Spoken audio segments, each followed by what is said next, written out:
Greetings, Sanitation YouTube, T-Movies here. Now, this video is a little bit later than I should.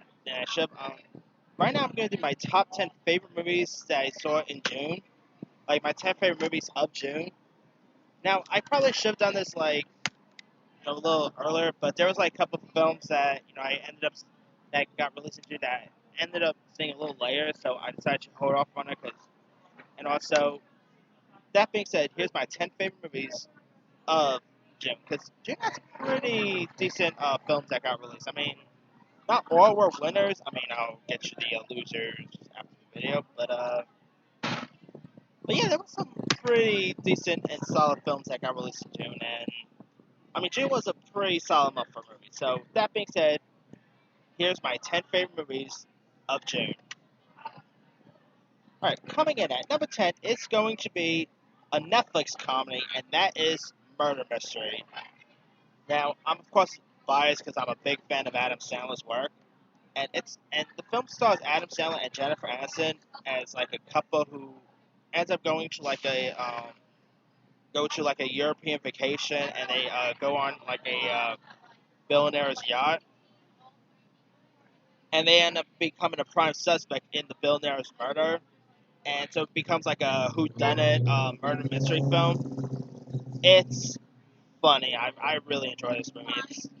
I found it to be entertaining. I really like the dynamic chemistry between Sandler and Aniston. You know, you also had Gemma Arterton was also in this.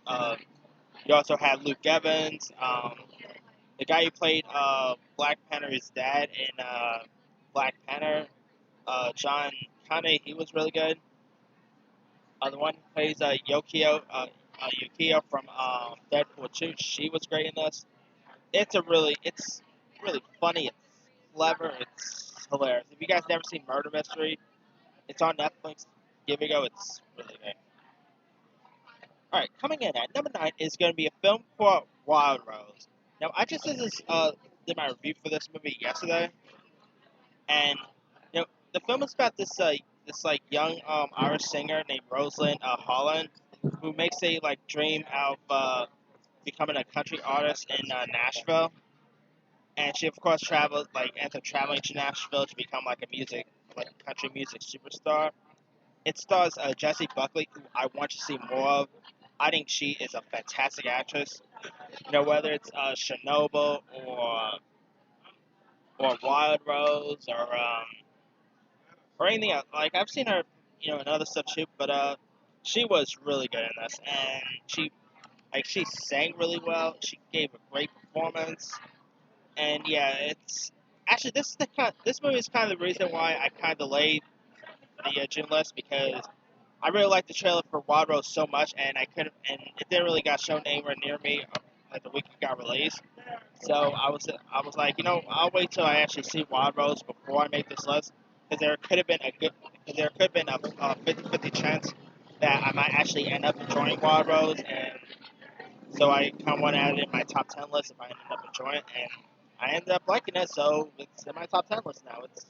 I mean, it's not really gonna be my top 10 favorite movies of the year, nothing like that, but I still enjoyed it and appreciate it, and yeah, really good little film. If you guys haven't seen Wild Rose, check it out. And it has great music in it too.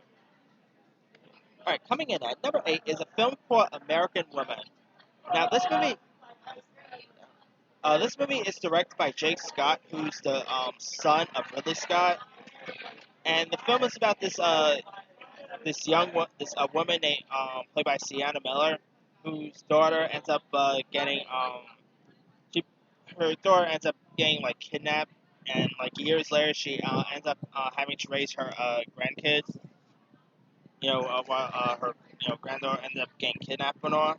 Not her grand, while her daughter ended up being kidnapped, and this movie is gut wrenching. I mean, it you know it, I should have probably done a review for this.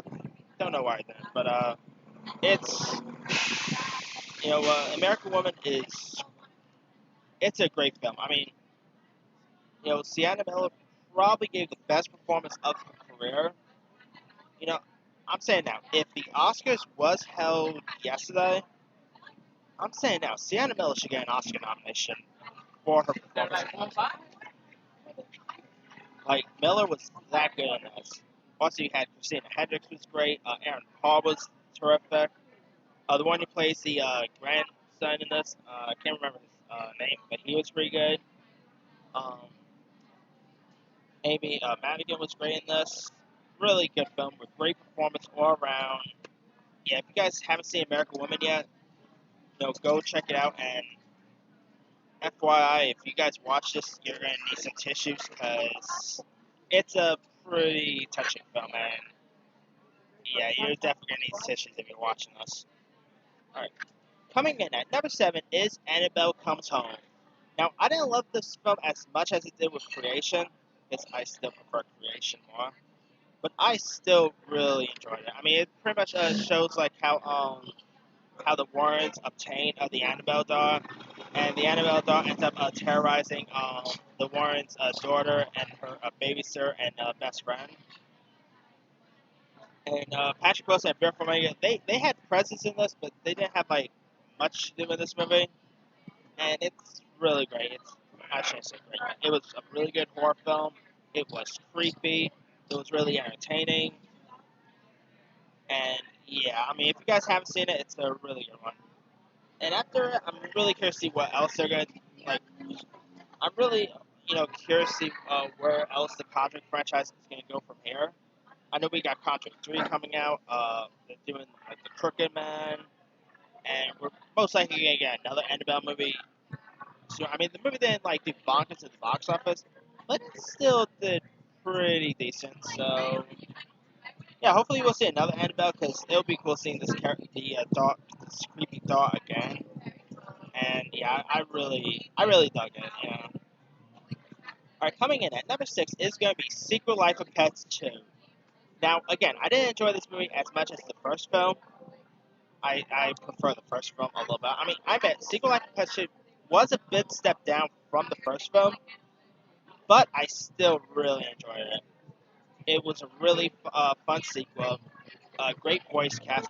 Like you got Patton Oswalt, who ended up replacing Louis C.K. You had Kevin Hart, um, Eric Stonestreet was in this, Harrison Ford. You also had Tiffany Haddish in this. Who I'm a big fan of Haddish. I mean, there's a girl there.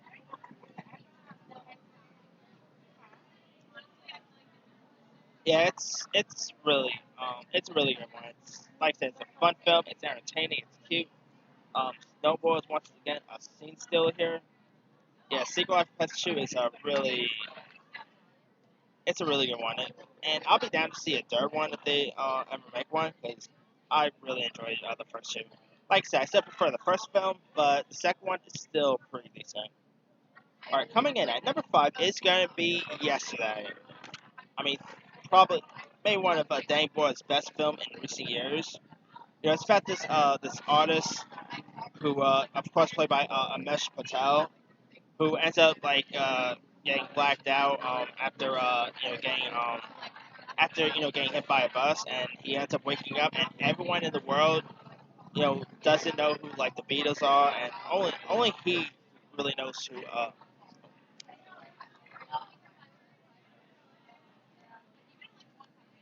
Only he pretty much knows who the Beatles are and all, and it has lots of great Beatles music in it. I mean, if you're a fan of the Beatles, I think you'll really come to appreciate this film.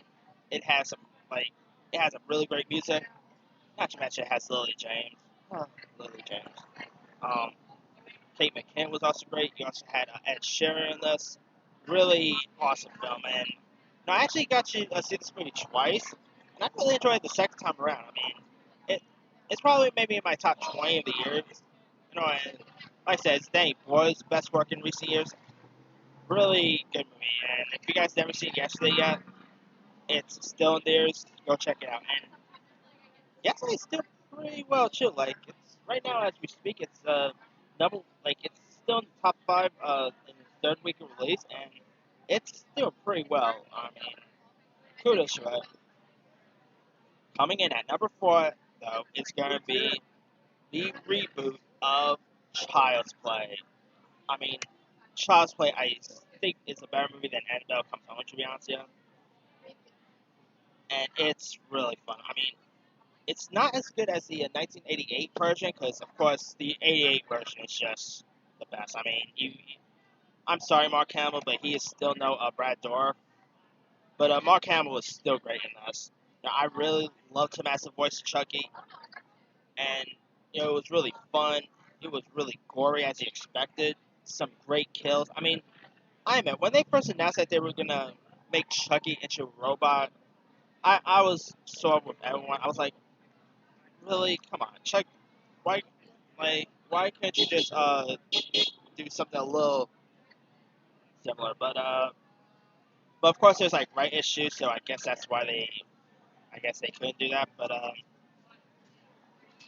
it's still really good. I mean, like I really love the gore that was in this. I love the kills that they used. Chucky looked really cool, looked creepy. I mean, you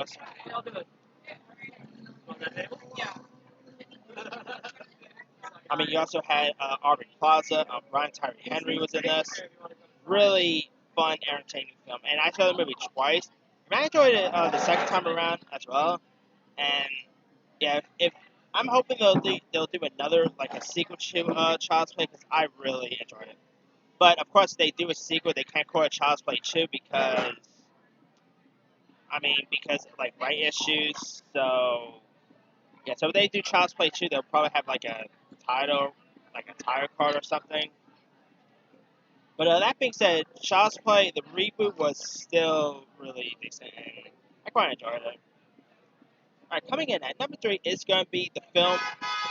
It's going to be the film Late Night, which stars Emma Thompson as his talk show legend, who who needs to like hire a staff writer, and she ends up hiring her only female staff writer, played by Mindy Kaling. And there's like a friendship that grows between the two, and I mean, I really like the chemistry between both Emma Thompson and Mindy Kaling. Their chemistry worked together really well. Paul Walter Hauser, I thought still lots of scenes. John Lithgow was great in this. The movie was also really funny. It was charming. It's a really good film, and it was pretty cool that we got a movie about the talk show circus, because we don't really have a lot of those. And this is a really good one. If you guys still haven't seen Late Night, it's still in theaters. Go check out Late Night. I think you'll enjoy it. Coming in at number 2 is going to be Shaft. Now, to be honest, I wasn't even sure if I was going to like this movie a lot, despite digging the trailers. And I was a little nervous because the reviews wasn't all that great, and so I was a little cautious of seeing this. But you know what? I don't care what the critics say. The new Shaft was awesome. I found it to be really funny. It was entertaining. I mean, Samuel L. Jackson, whenever you have him on screen, is always a joy. Jesse T. Usher was much better in this than he was in that terrible Independence Day film. Richard Roundtree, it was always cool. It's cool to see him back. Regina Hall still lots of scenes. Yeah, I really had so much fun with this, and I kind of enjoyed it more than the John Singleton one. Either the John Singleton one is still really good. I still quite prefer this one. I just really had so much fun with it, and such a shame it didn't do so well in the box office, because I would love to see another one. And Tim Story, who of course gave us Ride Along, he did a great job at directing this movie. Really, really fun filming. Like, if you guys still haven't seen the new Chef, go check it out. You'll enjoy it. All right, my number one favorite movie of June. My number one favorite movie of June is a no shocker. My number one favorite movie of June is also in my top 10 favorite movies of the year, and that is going to Toy Story 4. Such a great film. It's not really the best out of the franchise. The best out of the franchise is still Toy Story 2. Come on. But I still really enjoyed it. Forky was a great character. Of course, voiced by Tony Hill. Um, Keanu Reeves was a great addition. The aforementioned Christina Hendricks was great. This movie was also it was really touching. I mean, such a really wonderful film, and I really quite enjoyed it a lot. And I saw the movie about twice in theaters and really had fun the second time around. I was gonna say a third time, but I might say a third time. You gotta show me the way. Maybe like before leaves there, I'll probably say a third time. I don't know, but still, it's a really wonderful film. And if you guys haven't seen Toy Story 4 yet, go give it a go. It's great. I mean, it's such a wonderful film, and I think you'll enjoy it. But anyway, that's pretty much it. Let me do the quick rundown. Number 10, Murder Mystery. 9, Wild Rose. 8, American Woman. 7, Annabelle Comes Home. 6, Secret Life of Pets 2. 5, Yesterday. 4, Child's Play. 3, Late Night. 2, Shaft. 1, Toy Story 4. Now, I haven't seen a whole lot of June movies, really. But I also, for my honorable mention, I'll also like to add The Dead Don't Die, The Last Black Man in San Francisco, and Plus One. Not to mention, I also not not everything in June was a winner. Some of the worst movies I saw in June included uh, Man in Black International. Anna was a dumpster fire. That was kind of disappointing. And maybe the worst of the bunch, X-Men: Dark Phoenix. That movie was Dark Phoenix was to me it's probably the worst movie I saw all year. That movie was a complete dumpster fire, and yeah, thank God Toy Story 4 was excellent. Cause yeah, but anyway, let me leave you guys. What were some of your favorite movies of June?